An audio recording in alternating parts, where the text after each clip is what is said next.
Hey friend, are you struggling with muddy colors or not sure how to avoid muddy colors with watercolor and maybe wanting to know some tips? In this video, I'm sharing with you actually there's some bonus tips. There's a bunch of tips in this video to help you with how to avoid muddy colors when it's necessary. Muddy colors aren't necessarily bad. It's just a very different vibe or look than more vibrant or pure colors. So if you're wanting your colors that you're mixing up or that you're using to stay pure and vibrant, then this video is going to show you how to keep them clean and pure. So let's dive in.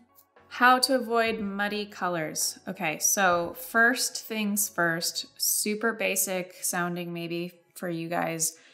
So easiest way to avoid muddy colors is going to be to have 2 jars of water. So one of your jars could be to rinse off your pigment and then to get clean water. So you have a dirty cup and a clean cup, or you can separate them by warm color or cool colors and warm colors. This would be cool if we have some blues, greens, yellows, cool bias yellows, and then we have our oranges, pinks, reds, purples, all of that in the other cup. So either clean and dirty or warm and cool.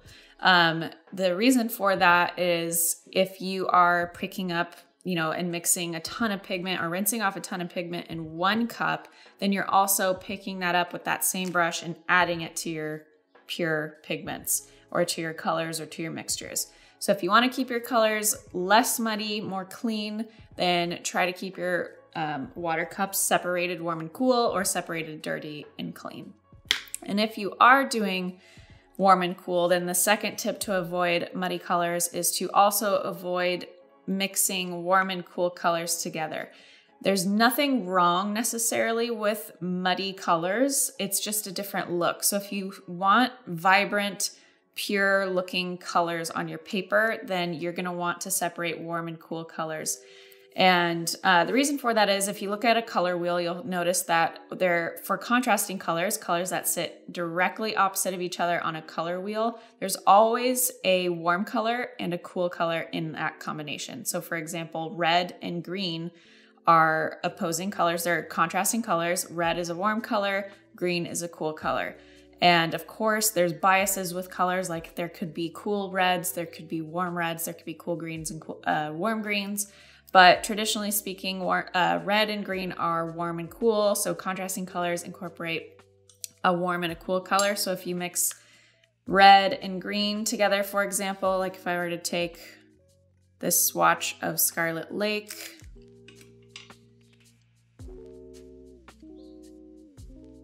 and this sap green, and blend them together,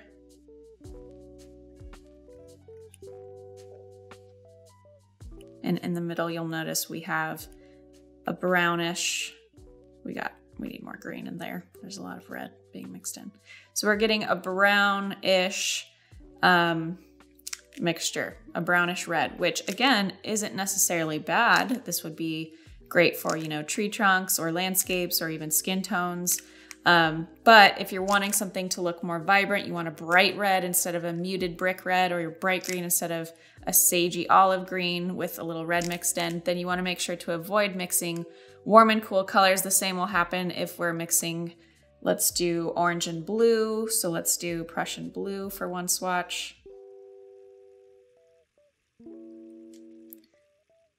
So we've got Prussian blue and then orange. When you mix contrasting colors, you'll always get either brown or like a grayish color, something just less vibrant, more muted and muddy. So here's our orange and blue and what it looks like mixed together.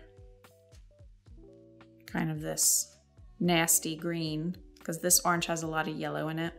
So it's kind of making green, but it's like a, sorry to gross people out, but like a pukey green. But that orange has a lot of yellow in it, so it's got a little bit of green undertone coming through. So whenever you're mixing warm and cool colors, you're going to get some sort of murky, muddy, depending on the color combination, something gray, something brown undertone.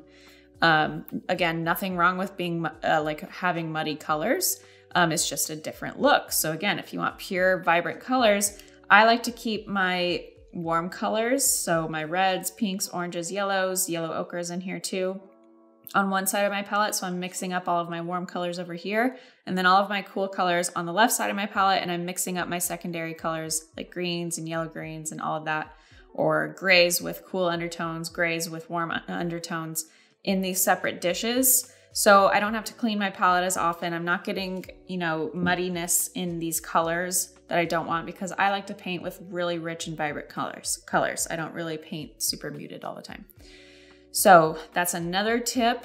And then my next tip would be to think about the bias of the color. So if you're wanting to mix colors together, let's say blue and yellow together for a green, some blues and yellows will lean either toward red or toward, for example, if blue is more red bias, and then you also combine it with a yellow that is more, a blue that's more red bias, and then a yellow that's more blue bias, then you're gonna have a full spectrum of color. So if you have, and you're mixing in a lot more colors together than just blue and yellow. So let's say, obviously our primary colors are red, blue, and yellow.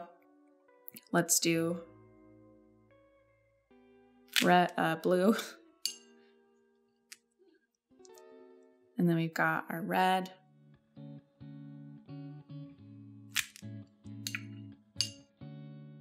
And yellow.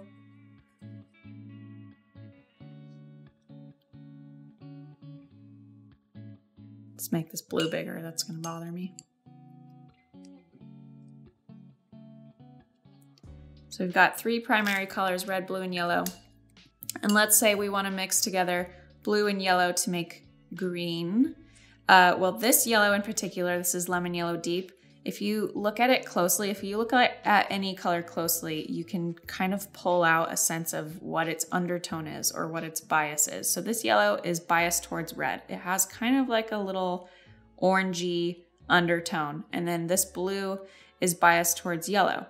And then there's other blues that are biased towards, like for example, this ultramarine blue that I just made on my own. We'll link the video. Is biased toward purple. It has like a reddish undertone to it. So if I'm combining ultramarine blue and Prussian blue with this yellow, it's going to be a different result. So let's do a little combination with our lemon yellow deep and our Prussian blue, which is going to have this nice vibrant green. So obviously with these, we're using the same exact yellow, but the blues are different. And this ultramarine blue is just a little bit more purpley undertone. It's still very blue, but it's a stronger, like red leaning bias color.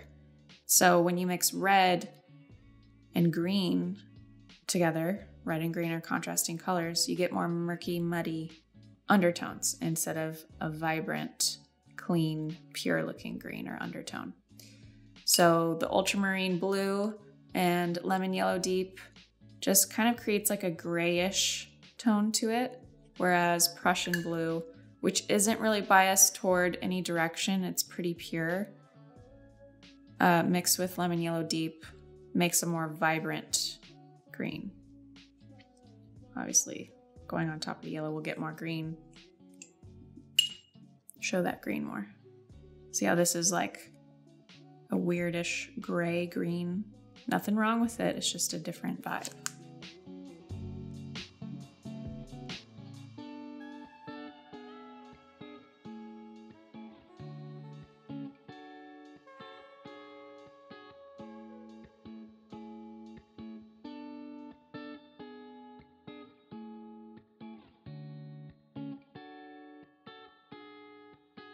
So my three biggest tips for you to avoid muddy colors is to separate your warm and cool colors in your water cups, or do dirty and clean.